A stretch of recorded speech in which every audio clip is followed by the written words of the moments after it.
فبأي آلاء ربكما تكذبان. Kali itu akan diberikan oleh Allah pertolongan pada batas waktu ketika Allah sudah melihatnya itu tepat. Dan waktu yang tepat itu bukan kita yang mengetahui, hanya Allah yang tahu. Tapi kalau Allah itu sudah tahu kita ini sudah mentok pada satu persoalan, sudah mentok, nah, baru kemudian Allah turunkan. Tapi kalau Allah melihat kita masih ada kekuatan, itu biasanya Allah itu belum memberikan pertolongan sampai kita menghabiskan seluruh kekuatan kita. Kalau sudah mentok, tidak ada daya dan upaya kecuali adalah Allah, baru Allah akan turunkan pertolongan. Kapan Nabi Musa itu ditolong sama Allah? Bukan ketika di Mesir.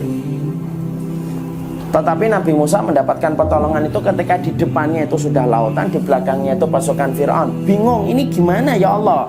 Kemudian Allah pukul itu tongkatnya, pukul tongkat itu, lautan menjadi daratan. Kapan dia ditolong sama Allah? Ketika mentok sudah tidak ada daya dan upaya kecuali Allah. Depannya lautan, belakangnya Fir'aun kok. Kapan kemudian kita mendapati Ibunda Maryam itu mendapatkan pertolongan? Mentok, ketika sudah mentok bersandar kepada pohon kurma sampai mengatakan, ya laitani mitu qabla hada wa kuntu nasyam mansiya. Ya Allah, mati sajalah, mati. Dan saya dilupakan orang. Itu sudah mentok itu. Allah turunkan, Allah alirkan air ketika kakinya Isa itu menendang-nendang dan Allah turunkan kurma. Rasulullah kemudian Nabi Ibrahim itu termasuk salah satu nabi yang paling berat, Bu.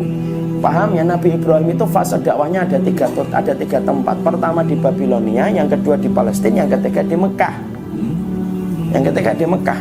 Dan tahukah kita ketika Nabi Ibrahim di Babilonia itu pinggir sungai Tigris yang ada di daerah Baghdad. Baghdad itu dulunya pusat peradaban Islam, Bu.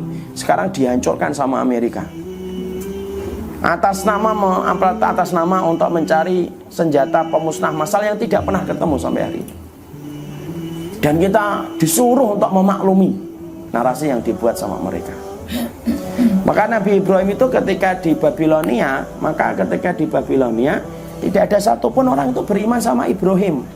Karena apa? Ternyata Ibrahim itu menjadi number one public enemy itu Nabi Ibrahim. Bahkan ketika Nabi Ibrahim itu kemudian menghancurkan patung-patung, disisakan patung yang paling gede, ditangkap. Ibu tahu gimana sirahnya?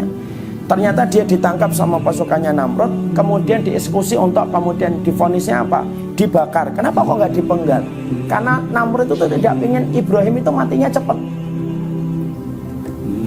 Keluar ide gilanya Namrud. Apa ide gilanya Namrud? Dibakar.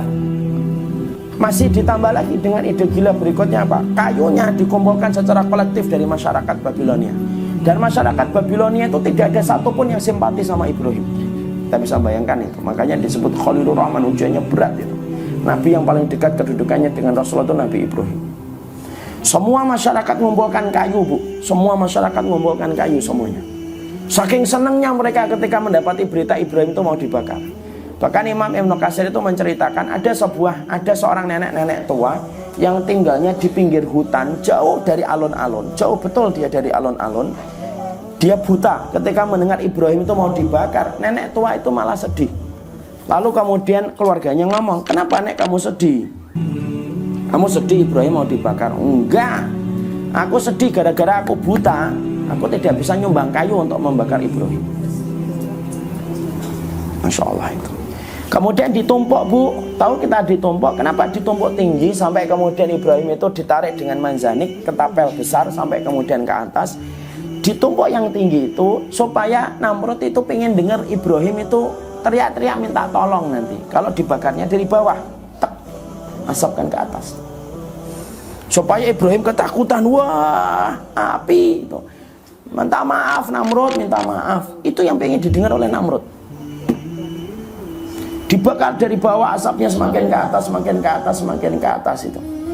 Dan saat itu Nabi Ibrahim berkata hasbunallah wa ni'mal wakil. Kenapa mengatakan hasbunallah? Karena Ibrahim tahu di antara ribuan orang yang menyaksikan dia dibakar tidak ada satupun yang simpati sama dia. Makanya doanya hasbunallah, hanya Allah cukup kami, itu Allah saja. Jadi ternyata itu ada maknanya. Kenapa Nabi Ibrahim tidak mengatakan Rabbana afriq alaina sabra? Allah, Nabi Ibrahim nggak ngomong itu. Tapi Nabi Ibrahim mengatakan hasbunallah, itu seakan-akan pengen ngomong kepada kita, kalau kalian ditinggalkan sama banyak orang, itu kamu punya Allah. Nah, itu. Maka Nabi Ibrahim itu mengatakan itu. Kapan Allah menolong Nabi Ibrahim itu? Ketika sudah tawakal, dia sudah tidak ada daya upaya kecuali Allah kan. Ketika dibakar, baru Allah kemudian mengatakan bardan wasalama, dingin dan menyelamatkan bagi Ibrahim. Kisahnya Maryam, kisahnya Ibrahim, kisahnya Musa itu memberikan kepada kita, orang tawakal itu tidak pernah rugi. Kenapa? Allah dekat sama orang yang tawakal. Kapan Allah itu nolong orang yang tawakal? Allah itu nolong sama orang tawakal itu ketika dia sudah mentok, tidak ada daya dan upaya yang dia miliki kecuali adalah Allah. Pada saat itulah pertolongan Allah turun. Kalau saya, ibu punya masalah kok belum turun pertolongan Allah, bukan Allah tidak menurunkan, tapi memang Allah melihat kita masih mampu untuk melewati itu.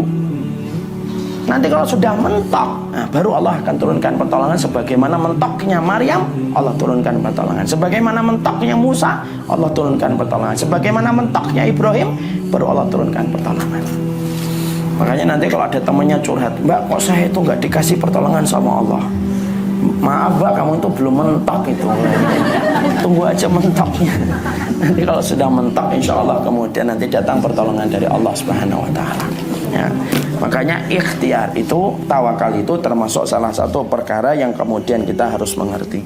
Jadi orang yang bertawakal kepada Allah Subhanahu Wa Taala, dia menyerahkan kepada Allah.